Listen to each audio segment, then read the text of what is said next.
He has been live streaming these scenes for people who wish to pay their respects virtually to Queen Elizabeth. Tonight, a minute's silence is held across the UK in memory of the late Queen before her state funeral tomorrow. People came together to share a moment of reflection, remembering the country's longest reigning monarch. The US President Joe Biden was among those paying his respects at Westminster Hall, where the Queen is lying in state, and later he paid tribute to her. Our hearts go out to the royal family, to King Charles and all the family. It's a loss that leaves a giant hole. This is the scene now outside Westminster Hall as people wait patiently to be allowed in. The queue will close to the public in the early hours of tomorrow morning.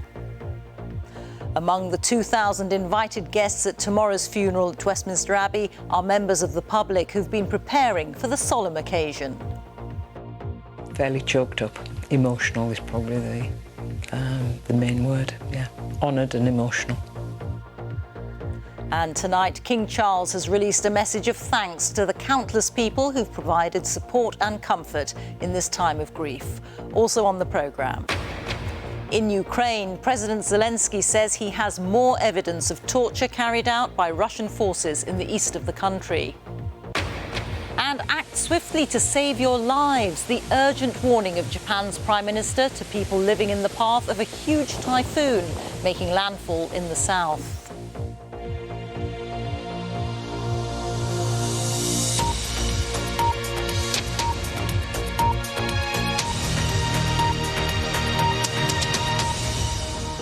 Good evening. A minute's silence has been held across the country in memory of the late Queen on the eve of her state funeral in Westminster Abbey. Her son, King Charles, said in a statement tonight that he and his wife, the Queen Consort Camilla, were deeply touched by the many messages of condolence and support that they've received from this country and across the world. And that during their tour of the nations of the UK, they were moved beyond measure by everyone who came to pay their respects to his late mother.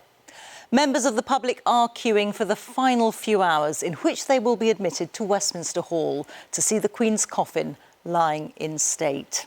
Among those who attended today was the US President Joe Biden, who is one of the many world leaders and dignitaries who've arrived for tomorrow's funeral. Here's our royal correspondent, Nicholas Witchell.